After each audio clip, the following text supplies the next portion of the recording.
3 जून 2022 यानी कानपुर के इतिहास में वो कालिक भरा दिन जिसने शहर में राष्ट्रपति और प्रधानमंत्री के रहते हुए एक पत्थरबाजी भरा दिन, एक दंगे भरा दिन देखा। और उस पत्थरबाजी, बवाल और दंगे का एक गवाह, सबसे पहला गवाह आप कह सकते हैं, वो ये स्थल बना था। ये स्थल यानी चंदेश्वर का हाता। कानपुर नगर में बहुत सारे हाते हैं, जिनमें से एक हाता है चंदेश्वर मिश्र का हाता, जिसमें इस वक्त हम खड़े हैं। जी हाँ, ये वही चंदेश्वर मिश्र का हाता है जहाँ पे 3 जून को पत्थरबाजी के दौरान बहुत कुछ दुर्घटना होते होते बची। तो हमने यहाँ के निवासियों से बात करना चाहा कि क्या है इस चंदेश्वर हाते का इतिहास और क्या है इसकी वर्तमान स्थिति। तो जब हम यहाँ पे आए तो निवासियों से बात करने के बाद कोई हमसे ऑन कैमरा बात तो नहीं करना चाहता है, लेकिन जो कुछ मोटे मोटे तथ्य निकल के सामने आते हैं वो कुछ यूं है। हाते की स्थापना करीब अब से 200 साल पहले श्री चंदेश्वर मिश्रा जी द्वारा की गई थी। और इस हाते का अगर हम क्षेत्रफल की बात करें तो लगभग ये 10,000 गज, जी हाँ, शहर के बीचों बीच 10,000 गज में स्थापित है ये चंदेश्वर मिश्रा का हाता। जब ये हाता बसाया गया था तो कहते हैं यहाँ पे करीब 250 संयुक्त परिवार रहा करते थे, और जिनमें से अधिकांश, बल्कि 100% परिवार जो है हिंदू परिवार थे।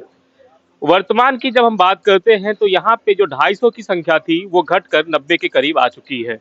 जब हमने यहाँ पे जानना चाहा कि हिंदुओं की संख्या इतनी तेजी से कम क्यों हुई, यहाँ पे इतने हिंदू परिवार कम क्यों हुए, तो जो एक बात निकल के आती है इनकी बातचीत से, उसमें ये आता है कि शायद एक असुरक्षा की जो भावना थी, क्योंकि ये हाता 3 तरफ से मुस्लिम आबादी से घिरा हुआ है, तो उस असुरक्षा की भावना के तहत लोग यहाँ पे इस हाते से पलायन करके चले गए।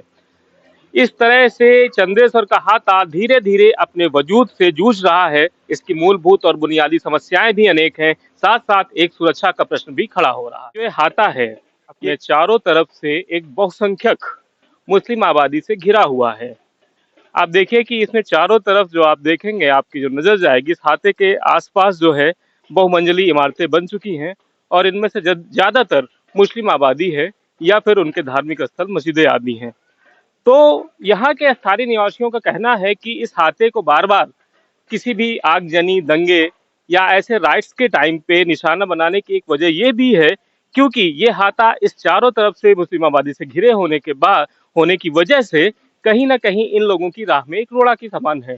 तो शायद एक वजह ये भी हो सकती है कि ये एक बफर जोन है हिंदू और मुस्लिम आबादी के बीच में, इसलिए भी इसको बार बार निशाना बनाया जाता है। तो इस वक्त मैं जो बढ़ रहा हूँ, ये इस हाते का दूसरा गेट है। आप देख रहे हो इसके जस्ट सामने जो है नई सड़क आती है, और इस तरफ जो है चमड़ा मंडी स्थल आता है, यहाँ पे जो चमड़ा की बहुत बड़ी मंडी कही जाती है। तो कुल मिला के जो ये हाता है, ये तीनों नहीं बल्कि चारों तरफ से आप कह सकते हो कि बहुसंख्यक मुस्लिम आबादी से घिरा हुआ है। इसलिए इसकी सुरक्षा सदैव एक प्रश्नवाचक स्थिति में रहती है, संकट में रहती है।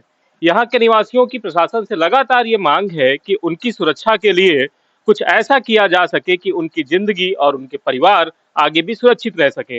यहाँ के लोग चाहते हैं कि यहाँ पे एक पुलिस पिकेट दी जाए, साथ ही साथ यहाँ के कुछ लोगों को शस्त्र के लाइसेंस भी उपलब्ध कराया जाए। अब देखना यह है कि क्या जो हिंसा या पथराव की गतिविधि के बाद प्रशासन इस हाथे की सुरक्षा के लिए क्या सोचता है और क्या करता है। तब तक के लिए मैं आप लोगों को बहुत ही सावधान करूंगा और यही निवेदन करूंगा कि ये गंगा जमुनी तहजीब का शहर है। मोहब्बत से रहिए, प्रेम से रहिए, साथ में रहिए। धन्यवाद, मिलते हैं फिर।